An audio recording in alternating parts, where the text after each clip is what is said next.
The incompetence finally leaves. Ha! Mike, who settled in as the acting CEO, mocks me. His entourage of employees also look down on me, smirking. If I leave, all of the CEO's favorites will be fired. Mike's sister, the executive vice president Alice, bites her lip in frustration. What are you thinking? If Jack leaves, the company really won't be able to function. Shut up. I'm the acting CEO and you're the EVP. If you can't listen to me, then you should resign too. The CEO's wife, Linda, is completely on Mike's side. If I resign, Mike will take over the company, and I have no power to stop it. Watching this family-run business's internal strife is painfully distressing. I might as well resign. Thank you for everything up till now. I hung my head deeply. As I raise my head, I see that Mike, Linda, and the other employees have turned pale. Turning around, I am astonished. My name is Jack. I'm a 32-year-old salesman, working for a mid-sized design company, Harrison Design. Our company is family-run, with the upper management having the last name Harrison. The CEO is Mr. Harrison, the executive vice president is his son Mike, and the managing director is his daughter Alice. The CEO's wife, Linda, doesn't hold an official position, but she often comes to the office to complain about the employees. I've heard that family-run businesses often turn into tough workplaces. Indeed, Linda, who wanders around the office without doing any work, can be annoying at times. However, as long as I ignore Linda's complaints, it's a pretty good place to work. The primary reason is that Mr. Harrison, the CEO, is a very respectable person. He never throws his CEO status around and always considers the employees' opinions. That's why our company has a good atmosphere. The employees work comfortably without harboring any grievances.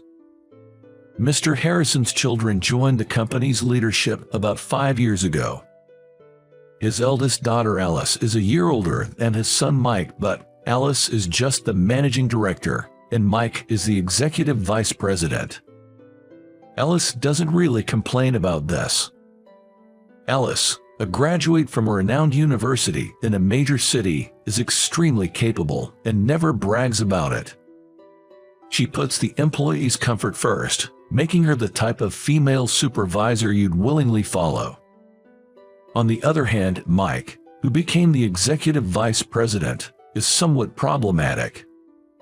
Before joining his father's company, Mike traveled the world as a backpacker, while Alice gained experience in another design office. There's nothing wrong with world travel. But Mike seems unable to shake off his student mentality and doesn't like hearing anything unpleasant. Perhaps our company still clings to a male-dominated society, given Mike's promotion despite being younger. Linda's influence is a major factor in Mike's usefulness. She dotes on Mike and seems to indulge all his whims. Yet, as the son of the respectable Mr. Harrison, Mike will probably change as he gains experience. I thought I was still young, but it's been 10 years since I graduated college. During that time, I've worked solely for Harrison Design. As more young people join, I feel my age. I try my best not to become an unpleasant supervisor. Additionally, I have a unique connection with Mr. Harrison. He enjoys playing chess, but few people in the office can match him. While there are people who play pool and checkers, I'm one of the few who can play chess. So we often play in his office during lunch breaks or after work. We don't hold back, and our win rates are about even. Well, I lost today. Maybe I'm getting old, says Mr. Harrison. What are you talking about, Mr. Harrison? We still need you to keep going strong. Mr. Harrison, having turned 60 the other day, started to worry about his age. From my perspective, he's still plenty young, vibrant, and the perfect example of a 60-year-old professional. It seems his concern about his age partly comes from the fact that his son Mike is still not capable enough to be left in charge with confidence. Leaving with a loss feels unsatisfying. How about it, Jack? One more game. Sure, but I won't go easy on you.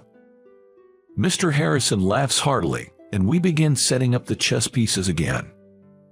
Then, one day, something happened. A female employee rushes out of the CEO's office in a panic. "Somebody call an ambulance." Mr. Harrison collapsed right after he said he's having chest pains. As we employees head towards the CEO's office, we find the door open, and several employees have already crowded inside. I hear the loud voices of Mike and Alice. "Dad, hang in there. I'm loosening your tie now. Dad, you'll be okay. Just don't move. The ambulance is on its way." The paramedics arrived quickly and took Mr. Harrison away on a stretcher. Accompanying him were the executive vice president, Mike, and the managing director, Alice. Linda was at home and was informed, said she would head straight to the hospital. Meanwhile, us at the office couldn't focus on work, anxiously waiting for news from Mike and Alice. Soon, Alice called the company. "Dad's completely unconscious now. He's in a critical condition with arrhythmia and high fever," she said. From that day, a wave of unease spread throughout the office. While we tried to keep working, everyone was whispering about the future of Harrison Design. If Mr. Harrison doesn't make it, will we all lose our jobs? No, the executive vice president and managing director are still here. One of them will take over. But one of them was a significant issue. I thought things might work out if Alice became the CEO, but I was only anxious about the future if Mike took the position. There were several family meetings at the Harrison household. Ultimately, my worst fears were confirmed. Mike, as the eldest son, was appointed the acting CEO. This is what I think is the downside of family-run businesses. But it's not like the employees could vote for an acting CEO. The next day, Mike arrived at the office, taking on his new role with confidence. During the morning assembly, Alice, the managing director, announced it to all the employees. "Mr. Harrison is still unconscious. Harrison Design is facing its biggest crisis since its founding. Let's rally behind the acting CEO and get through this crisis together." As I listened to Alice's words, I find myself lost in thought. Is this really okay for Alice? Is she truly satisfied with this? "A few words, please, acting CEO." I know everyone is anxious at a time like this, but I need you to trust me and give it your all. If we all work hard, surely my father's condition will improve. One of Mike's supporters starts clapping. Soon, other employees join in with the applause. I join in while intently watching Alice. Alice, trying not to reveal her true feelings, joins the applause with a cold smile. An employee standing next to me mutters softly, "What's going to happen now? I'm really worried." It seems I'm not the only one feeling anxious. A few days have passed since Mike became the acting CEO, and its effect is already apparent. Mike has begun implementing major layoffs. It's been 5 years since Mike joined Harrison Design, and there are quite a few employees who are dissatisfied with him. Unfortunately, I am one of them. It appears he wants to get rid of anyone he considers a nuisance. For now, let me explain what's happened so far. Before the layoffs started, Linda had begun frequenting the CEO's office. I don't know what they were discussing, but it didn't seem like good news for us employees. "Hey, someone take somebody to the CEO's office and check out the situation." A female employee made tea and knocked on the door of the CEO's office. We all held our breath, listening to the sound. But unfortunately, hardly any voices leaked out. We waited for the female employee, who delivered the tea, to return. Soon, she came back running. "It looks like layoffs are definitely happening. Anyone who doesn't align with the acting CEO's views is out. That means those who oppose the executive vice president. No, the acting CEO in the past are definitely targets. What should we do? I've been pretty outspoken. If that's the case, I'm in a similar boat. Ever since Mike and Alice joined the company, it was clear who sided with the EVP and who with the MD. I was firmly anti-EVP, meaning I supported Alice. Then two of Mike's supporters from the CEO's office walked in, and we all fell silent. What's this, a funeral? It's so quiet here. We need to support Harrison Design under the acting CEO now. Well, who knows how many of you will remain? Just you wait and see. The two supporters exchanged glances and burst into loud laughter. It seemed their future was secure. And so, from the next day, one by one, people were let go. First, it was those who openly opposed Mike's methods. Then, those who had never voiced opposition but sided with Alice when issues arose. Alice became increasingly isolated. It seems Mike drove Alice out of Harrison Design. Despite being siblings with just a year's age difference and sharing the same parents' blood, why couldn't they get along? Eventually, I was the only one left supporting Alice. Alice bit her lip in frustration. My mother always favored Mike. I've always been the one to oppose her, so I guess I'm not the favorite, Alice said. Is the acting CEO, Mike, regularly visiting Mr. Harrison at the hospital? Alice shook her head weakly. He's left it all to the hospital. He seems to think there's no hope for a recovery. Mike is going to take over Harrison Design for good. Alice, are you visiting Mr. Harrison in the hospital? How is his condition? There's been a significant change, actually. A good one. But Mike's actions have been so swift, I'm not sure if it's going to be in time. The fact that she mentioned in time suggests there might still be a chance for Mr. Harrison's return to the company. I felt a glimmer of hope in the darkness. Alice, next time you visit Mr. Harrison, please take me with you.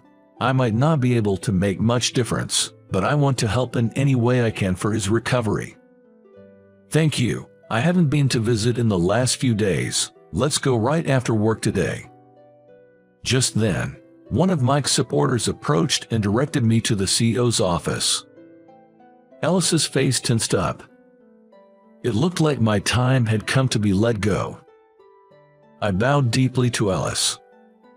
It's finally time. It's hard to leave you behind, but I guess I have to face him now, I said. I'm coming with you. I can't stand this outrage, Alice declared. We both entered the CEO's office. Mike sat in a high-back luxury chair, one of his supporters standing to his right, and Linda, looking pleased, stood further to the side. The supporter, who had let me in, quickly positioned himself to Mike's left. Jack, you're also fired as of today, but you've dedicated 10 years to the company, so we'll call it early retirement. You'll get a decent severance package, so don't worry, Mike announced. There was no point in making a scene. I quietly nodded, understood. Mike mockingly laughed at me. Glad the incompetent is finally gone. His supporters looked down on me, smirking. Alice bit her lip in frustration but quickly retaliated. What are you thinking? If Jack leaves, the company really won't be able to function. Shut up. I'm the acting CEO, and you're the MD. If you can follow my orders, then you should resign too, Mike snapped. Then Linda, who had been standing to the side, spoke up. You're just like a limbless body now, unable to do anything. You're talented, so why not get hired by another company? Mom, are you saying I'm unnecessary for this company? Alice asked. Oh, you're just realizing that now. This company will be inherited by Mike alone. Don't worry, we'll adequately replace the employees we've lost, Linda said, smugly. Are these the words a mother bestows upon her own daughter, to whom she gave life? Once I leave, Mike's takeover will be complete, but I never had the power to stop it in the first place. Watching this family-run business split from the inside is heart-wrenching. I feel sorry for Alice, but I'm exhausted too. Maybe it's better to just resign. Mike, Alice, Linda, I truly appreciate everything you've done for me, I said. I hung my head deeply. As I raised my head, I saw the pale faces of Mike, Linda, and their supporters. Turning around, I was astonished. There was Mr. Harrison in a wheelchair. A nurse, dressed in plain clothes, was pushing the wheelchair. The doctor gave me permission to come out for an hour, Mr. Harrison said. Though he looked a bit thinner, Mr. Harrison's eyes were sharp, and he radiated energy. Linda staggered toward Mr. Harrison. When did you recover enough to use a wheelchair? Linda exclaimed. You and Mike never visited, so you wouldn't know, but my condition has been improving day by day, Mr. Harrison replied. Oh, that's good. I've been worried all this time, Linda said. Mr. Harrison snorted and looked away from Linda, turning instead to Mike. I see you've done quite as you pleased in my absence. Remember, you're only the acting CEO, not the CEO. Initially, Mike seemed unable to grasp the situation, but as Mr. Harrison spoke with firm authority, Mike began to tremble. I was just thinking of the company's best interests. I thought you were done for, Mike stammered.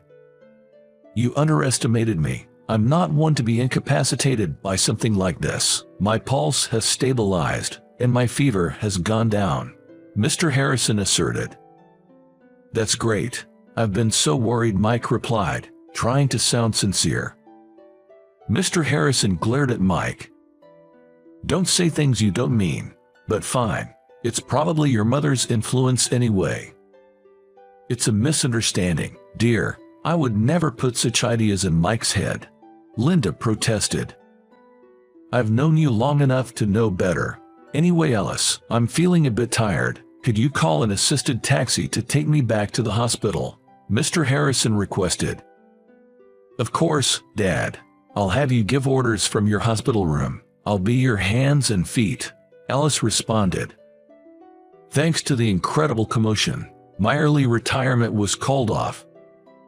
Mr. Harrison's recovery has been remarkable.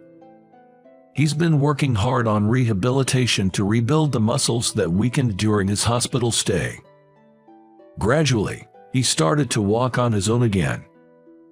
I began visiting the hospital room daily with Alice, and each time we saw him, he seemed more energetic. However, it looked like a full recovery would still take some more time. So, Alice brought a computer into Mr. Harrison's hospital room to make it easier for him to work. With Alice's assistance and me helping her, he could manage his CEO duties through telework from the hospital room. Despite being 60, Mr. Harrison is quite familiar with computers, so he was pleased to be able to work from his hospital room. He opened his laptop and turned on the power. Well then, what should we tackle first? First, let's restore Harrison Design to its original state. What Alice displayed on the computer screen was a list of employees who had been fired. It might seem too good to be true to fire them on our own accord and then ask them to come back, but we can't operate without them. I'm prepared to apologize to each of them personally, she said. That's right. I'll join you in apologizing. None of this would have happened if I hadn't fallen ill in the first place, Mr. Harrison agreed. Following Mr. Harrison's instructions, the fired employees were brought back. We all rejoiced at being reunited with smiles. I'm relieved to be reinstated. I was worried about my remaining mortgage, one employee said. That's good to hear. Let's continue to support Mr. Harrison, another added. With this, 90% of the original staff was restored. Unfortunately, we couldn't say it was 100% back to the old company. Now, we just needed to post job openings and bring in new talent. A fresh breeze would surely help the company grow even more. Eventually, Mr. Harrison was discharged and began attending work in a wheelchair. Getting sick is no joke. If you let your guard down, your son might just take over the company, he joked. That's right, Dad. We still need you to be strong, Alice agreed. Mr. Harrison and Alice had a genuinely good relationship, full of mutual trust. Unbeknownst to us, the Harrison family had split into two factions, Mr. Harrison and Alice, and Linda and Mike, sadly opposing each other. Linda must have loved Mr. Harrison to have married him. Maybe love between a man and a woman doesn't last forever. As an unmarried man, I had no right to comment, but with most of the employees back, it was time for retribution against those who had betrayed Mr. Harrison. First, both of Mike's supporters were fired. Those two being around made Mike overestimate himself, but the real culprit here is Linda, Mr. Harrison reflected. As time passed in their marriage, they both grew increasingly dissatisfied with each other. Gradually, Linda became overly affectionate towards only Mike. Mr. Harrison, worried about Mike's carelessness but also showing his form of love, had appointed him as the executive vice president, a position higher than Alice's, despite her being older. It seems this act of love didn't quite reach Mike's heart. Other employees who sided with Mike were only given severe warnings. Employees are vulnerable. They have to adapt to whoever is in charge. It was a tough decision for them as well. Mr. Harrison understood this and refrained from demotions or dismissals. The main culprits in this situation were undoubtedly Mike and Linda. For Mr. Harrison, they were his son and wife, but they had to be appropriately punished. Firstly, Mike was demoted to a regular employee for manipulating employee fates in Mr. Harrison's absence.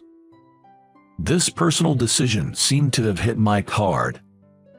Having been appointed executive vice president upon joining the company, and even using the CEO's office in his father's stead, it must have been unbearable for him. Ashamed of being a regular employee, Mike started coming to the office less frequently. For us in management positions, it was actually convenient not to have him around, as it was unclear how to direct him. However, his frequent absences became a concern, so I asked Alice about his home situation. Alice lived alone, but Mike had always lived with their parents. So, he's been shut in his room, with the housekeeper leaving his meals in the hallway outside. It's unbelievable, Alice said. He might have lost his confidence all at once, I remarked. However, Linda, who dotes on Mike, blames the clue-like turmoil on Mr. Harrison's illness. Their marital relationship seemed irreparably damaged.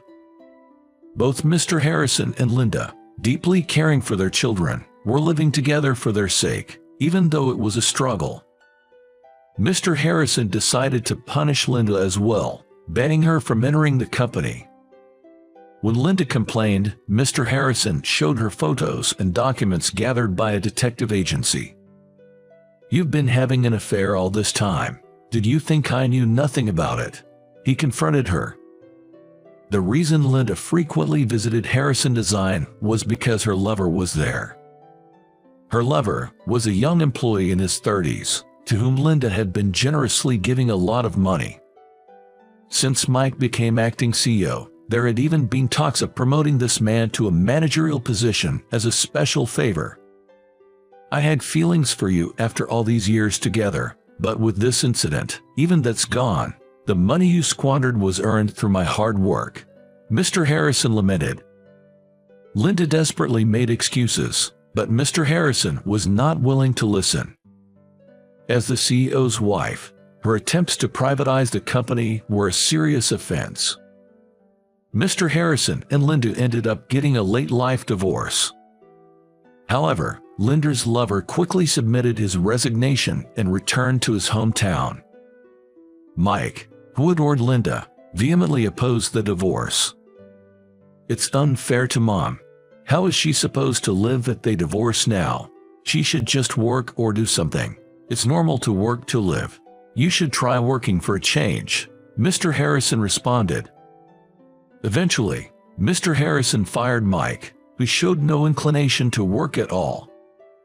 Thus, Mike and Linda were both ousted from the house. Normally, a young and able son like Mike would work and support Linda. However, Mike just won't seem to get a job. Having been pampered as the executive vice president and acting CEO, it seems his pride won't allow him to work under someone else. As a result, their finances dwindled. Mother and son, with nowhere else to go, reluctantly returned to Linda's family home in the countryside. However, the house had passed on to Linda's brother and his wife. Knowing their plight, they couldn't turn them away. They were given a small room and lived there in constrained circumstances. As for those of us who remained at Harrison Design, Mr. Harrison fully recovered and no longer needed a wheelchair. Though he used a cane just to be safe, but he walked firmly on his own feet. With the CEO's full return, the company regained its normalcy. I was promoted to head of the sales department in the next personal change. The responsibility was greater, but Mr. Harrison trusted me. In the support of my subordinates, I found my work fulfilling.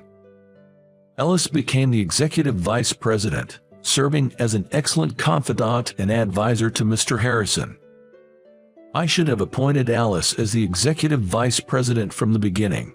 Then, this clue-like incident would never have happened, Mr. Harrison said. I understand you wanted to give Mike a chance, Dad, but it's good we realized early on that he wasn't capable, replied Alice. They say the more troublesome a child is, the dearer they are. Mike was a perfect example of that. Mr. Harrison deeply regretted appointing Mike, who lacked ability, to the executive vice president position out of paternal affection. Thus, Harrison Design managed to recover from a significant crisis. The company's performance improved, and employee wages increased. We, the employees, are now more motivated than ever to rally under Mr. Harrison's leadership and build up the company. That day, during lunch break, I was Mr. Harrison's chess partner in his office. Just like before the hospital incident, our skills were evenly matched, leading to wins and losses for both of us. Mr. Harrison seems to enjoy this aspect of the game. Like in business golf, it's no fun if you go easy on me. That's true. I completely understand. Mr. Harrison became silent for a while. Just when I thought he was focusing on the chessboard, he said something unexpected. Jack, aren't you going to get married? You're at a good age for it. I'm a bit embarrassed to say, but I've been so caught up in work that I haven't had a girlfriend. But you're right. I should start thinking about that aspect of my life. I might not have much credibility in giving marriage advice, considering how mine turned out, but maybe it's time you thought about settling down. Maybe I should start attending mixers then. Just then, Alice entered the room with a knock. Oh, playing chess again. You two always get along so well. The only one who plays with me is Jack. Ellis casually took a seat next to me, watching our match with interest. Jack, teach me chess too. I want to study and beat Dad someday. That's a great idea. Playing against me all the time must be boring for Mr. Harrison. Mr. Harrison looked back and forth between me and Alice, grinning. How about it? Shall the three of us go out for sushi tonight? That sounds lovely. Jack, are you free? I don't mind at all. I'd be happy to join. Lately, it seems we're spending more time together like this. For me, it's the most comfortable and pleasant relationship. I was just telling Jack it's about time he thought about getting married. Alice, the same goes for you. Don't stay single forever. I want to see my grandchildren. Well, I do feel a bit rushed thinking about childbirth, but I don't have anyone in mind. Maybe I should go to mixers. Alice saying the same thing made me laugh. I was just saying the same thing. Alice, shall we go to a mixer together next time? Oh, that would be nice. Make sure there are some handsome guys. Maybe it would be quicker if you two got married. Alice and I exchanged glances and laughed. I'd be lying if I said I hadn't thought about her in that way. But I felt I still lacked the credentials to ask her out. Looking at Alice beside me, she seemed to blush with embarrassment. I vaguely thought about asking her out for drinks, just the two of us.